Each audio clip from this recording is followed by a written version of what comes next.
हाँ जी, so hello everybody. Hope you are doing good. So in this video, I gonna resolve a major problem faced by majority of the business owner. That is risk involved in credit sale. अब ये risk किन किन type का होता है? For example कि business owner को ना डर लगा रहता है कि यार सामने वाले से लेट पेमेंट ना आ जाए। दूसरा रिस्क कि यार सामने वाले से यार नॉन पेमेंट ना हो जाए, कि यार मतलब हमने तीन चार पेमेंटें लगाई हुई थी, उसमें से एक पेमेंट रुक ना जाए। तीसरा बैड डेट ना हो जाए। अब how we gonna resolve this issue? We gonna resolve this issue through a simple, sober and a automated way. उससे होगा क्या कि जैसे ही ये टूल आपकी कंपनी में इंप्लीमेंट होगा ना, जो जो भी ये लेट पेमेंट के रिलेटेड इशू है, जो भी ये नॉन पेमेंट के रिलेटेड इशू है, वो 80 to 90% कम हो जाएंगे। 80 to 90%। वो आपको मैं खुद ही दिखाऊंगा कैसे कम होगी, आप खुद कहोगे कि हाँ यार 80 to 90% इससे कम हो सकती है। अब बात करें तो हम बैड डेट की। अब बैड डेट तो यार मेरे हाथ में भी नहीं है, सामने वाले की हाथ की। अब वो तो मतलब अब सामने वाला इंसॉल्वेंट हो गया, अब उसमें तो हम कुछ नहीं कर सकते। बट जैसे ये टूल लगेगा ना, आपके पास ना एक पाथ आ जाएगा। पाथ का मतलब मैं कह सकता हूँ कि आपको ना पता होगा कि यार अब बैड डेट तो हो चुका है। अब मुझे करना क्या? मुझे आर्बिट्रेशन में जाना है, मुझे कोर्ट में जाना है, या हमने कंपनी में कोई इनबिल्ट प्रोसेस करा हुआ है तो हमने उस इस चीज को कैसे रिजोल्व करना है। मतलब आपके पास ना एक पाथ होगा कि what I have to do next. So without wasting any time, अब मैं आपको समझाता हूँ कि how this tool gonna work. बहुत ही सिंपल प्रोसेस है, मतलब बहुत ही सीमलेस एंड सिंपल प्रोसेस है। बहुत बहुत ही मतलब कॉम्प्लिकेटेड प्रोसेस नहीं है। बस आपको करना है क्या है कि जितने भी आपके एग्जिस्टिंग क्लाइंट्स हैं ना, आपको ना उनको एक गूगल फॉर्म भेजना है। और जितने भी आपके फर्दर जो ऑनबोर्ड होंगे ना क्लाइंट, उनको भी ये गूगल फॉर्म भेजना है, जिसके अंदर आपकी कंपनी के ना टर्म्स एंड कंडीशन लिखे होंगे कुछ, कि आपको कैसे पेमेंट करनी है, आपके अगर आपने लेट पेमेंट की तो क्या चार्ज लगेंगे, क्या क्रेडिट लिमिट है, कि हम सामने वाले से ना वो चीजें एक्सेप्ट करा लें इन अ सिंपल एंड ऑटोमेटेड वे। मतलब बहुत ही सिंपल वे है। आपने ये गूगल फॉर्म भेजा अपने क्लाइंट्स को ना, फोन पे वो कुछ ऐसा दिखेगा। रुको मैं ना इसको इस पे दिखाता हूँ। ये देखो, एक ना सिंपल सा गूगल फॉर्म है, आपको दिख रहा होगा मेरी स्क्रीन पर। ये गूगल फॉर्म है, new privilege client account opening form. अब मैं भर रहा हूँ, मान लो कि ओम एजेंसी है उनका, मैं एक क्लाइंट हूँ, नया ऑनबोर्ड हो रहा है। अब मैं गूगल फॉर्म भर रहा हूँ, सिंपल सा उन्होंने बस ये गूगल फॉर्म मुझे भेज दिया कि प्लीज हमारी कंपनी के टर्म्स एंड कंडीशन एक्सेप्ट कर लो। तो मैंने यहाँ पर अपनी ईमेल यहाँ पे भर दी, ओ, आज की डेट भर दी यहाँ पर। अब मेरा नाम क्या है मैंने वो भर दिया, कंपनी का नाम भर दिया, मोबाइल नंबर भर दिया, एड्रेस भर दिया, ईमेल भर दिया, पैन नंबर भर दिया, जीएसटी नंबर भर दिया।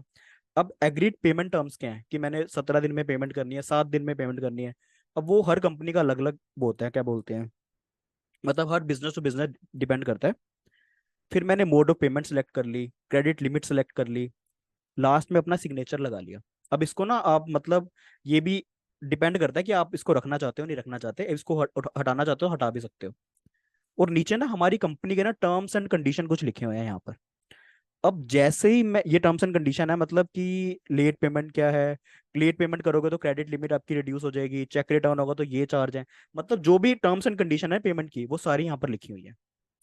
अब मैं जैसे इसको सबमिट करूंगा ना, अब आप खुद सोचो कि जो सामने वाला बंदा होगा ना, उसके मन में ना एक चीज आ जाएगी। कभी भी आप रिमाइंडर दोगे ना कि यार मेरा ये वाला इनवॉइस नंबर पेंडिंग है, आप पेमेंट कर दो, उसी टाइम मतलब आपके दिमाग में एक चीज आएगी कि यार मैंने ना कुछ टर्म्स एंड कंडीशन एक्सेप्ट किए हुए हैं, तो इसकी पेमेंट सबसे पहले करा दो। मतलब जो 50% आपके बंदे होंगे ना, वो तो इसको भरते ही रिजोल्व हो जाएगा। मतलब 50% तक ये आपकी प्रॉब्लम इस चीज से रिजोल्व हो जाएगी जैसे ही मैंने सबमिट किया। अब मैंने सबमिट किया, ये गूगल फॉर्म मेरा सबमिट हो चुका है। Submit submit submit submit submit submit, ये मेरा सबमिट हो चुका है। अब बाकी के रह गए थोड़े, मतलब ये तो हमारा सबमिट तो पूरा फॉर्म हो चुका है। अब बाकी के जो 40% को हमें कवर करना है ना, वो कैसे कवर होगा? इस मेथड से कवर होगा। जो बाकी के बंदे रह गए ना, अब 10% को तो मैं कुछ कर नहीं सकता क्योंकि 10% तो होते ही ठीक है। आपको ना विद इन 5 सेकेंड्स, अब देखो 5 सेकंड हो गए, आपको ना उसी टाइम एक मेल आ गई, ये आपको मेल दिख रही होगी सामने वाले क्लाइंट्स को, मतलब मैं क्लाइंट हूं ना, मुझे एक मेल आ चुकी है। डियर हरनीत सिंह, ये आप हमारे क्लाइंट में ऑनबोर्ड हुए हो, पूरे टर्म्स एंड कंडीशन एक्सेप्ट करने के लिए थैंक यू, फॉर्मल ईमेल है। यहाँ पर मैंने ईमेल लिख दी।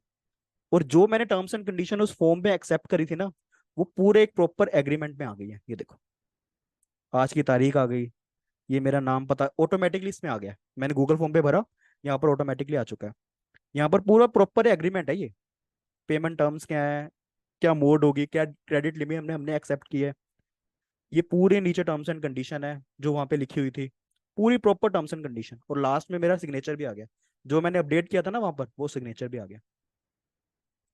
पूरा टर्म्स एंड कंडीशन एक्सेप्ट होकर ये प्रॉपर एक फॉर्मल मेज क्लाइंट को जा चुकी है। अब होगा क्या, जैसे ये क्लाइंट को ये फॉर्मल एग्रीमेंट मिलेगा ना, तो इससे होगा क्या कि मान लो जो 50% बंदे थे ना, वो तो जब गूगल फॉर्म सबमिट करेंगे ना, तो ही आपकी मतलब ये रिस्क 50% से कम हो जाएगा। और बाकी जो 40% रह जाएगा ना, वो जैसे ही उनको एग्रीमेंट मिलेगा ना, वो उससे रिस्क कम हो जाएगा। मतलब प्रॉपर एग्रीमेंट है। और मान लो और 10% है, 10% को तो यार वो तो ढीठ होते हैं, उन पे तो ना मैं कुछ कर सकता हूँ ना आप कुछ कर सकते हो। मतलब टोटल आप 90% अपना रिस्क इस चीज से कम कर सकते हो। और मान लो फॉर एग्जाम्पल आपको कभी इसको लिटिगेट भी करना मैटर को, कि आप उसने नेवन पेमेंट कर दी, तो आप इसको ना वैलिड प्रूफ भी दिखा सकते हो कि पूरा एग्रीमेंट है, देखो सामने वाले ने एक्सेप्ट किया, उससे सिग्नेचर लगे हुए हैं। मतलब प्रॉपर एक एग्रीमेंट बन चुका है ये। एंड मैं इसको ना एक सिंपल वे में समझाता हूँ कि एक हिस्टोरिकल क्या होता था कि कंपनीज क्या करती थी कि ना जब अपने टर्म्स एंड कंडीशन एक्सेप्ट कराने होते थे ना, वो कहते थे यार ईमेल पे अपने टर्म्स एंड कंडीशन भेजते थे, वो एक्सेप्ट करके दे देते थे। दूसरा मेथड होता था कि वैलिड एग्रीमेंट बनता था, उस पे सॉरी साइन करके दो। अब आप खुद सोचो, ये प्रोसेस ही इतना कॉम्प्लिकेटेड है कि ये प्रोसेस होने को हमें चांस लगता था कि ऑर्डर ही रिजेक्ट ना हो जाए। मतलब प्रोसेस ही इतना वो है, क्या बोलते हैं, कॉम्प्लिकेटेड है। और ये प्रोसेस होना भी जरूरी है कि यार हमें जो हमारा रिस्क हो वो भी कम हो। तो एक प्रोसेस को इतना सिंपल और ऑटोमेट बना दो कि सामने वाला भी इजीली कर ले और हमारा रिस्क भी रिजल्ट कम हो जाए। मतलब हमारा मोटिव क्या है कि यार जो टर्म्स एंड कंडीशन एक्सेप्ट करने वाला प्रोसेस है ना, वो इतना सिंपल हो जाए ना कि सामने वाला इजीली एक्सेप्ट कर ले, और हमारा उससे जो हमारा रिस्क है ना वो इजीली कम हो जाए। मतलब प्रोसेस ही इतना स्ट्रीमलाइन होना चाहिए।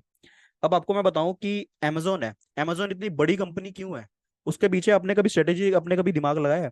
कभी आप amazon पे दूसरा ऑर्डर करने जाते हो, एक तो आप ऑर्डर कर चुके हो, दूसरा ऑर्डर करने जाते हो ना, वो विद इन आप 1 या 2 मिनट में चीज खरीद सकते हो, विद इन 1 या 2 मिनट्स में। आप कहोगे कैसे? जैसे ही आप उसकी amazon की ऐप खोलोगे ना, आपने खोली, आपने एक ऑर्डर को प्लस में साइन किया, मतलब ऐड टू कार्ट किया, जैसे ही आपने ऐड टू कार्ट किया ना, नीचे से एक विंडो ओपन होती है, वो जैस ओपन करके ना उसके बाद एड्रेस वगैरह सब कुछ होता है, वो ओपन ओपन होती है, वो कहता है कि बस इसको स्वाइप करो, अपना ऑर्डर बुक करो। आप जैसे ही स्वाइप करोगे आपका ऑर्डर बुक, परसों तरसों वो डिलीवर कर जाएगा। उन्होंने प्रोसेस ही इतना सिंपल बना दिया कि यार बंदे, अब मतलब उनकी ऑर्डर वैल्यू ऑटोमेटिकली बढ़ गई। अब मान लो ये थोड़ा प्रोसेस ना कॉम्प्लिकेट होता कि यार हमें पहले ऐड टू कार्ट करो, उसके बाद वहां जाके फलानी चीज भरो, वहां जाके ढिमकानी चीज भरो, हमारा ना बीच में मन ही बदल सकता है कि यार ये ऑर्डर खरीदना भी है नहीं खरीदना। मोटिव क्या है कि एक ना स्ट्रीमलाइन वे सामने वाले क्लाइंट को प्रोवाइड करना, कि वो इजीली हमारे कंपनी के टर्म्स एंड कंडीशन एक्सेप्ट कर ले, और हमारे पास भी एक वैलिड प्रूफ हो।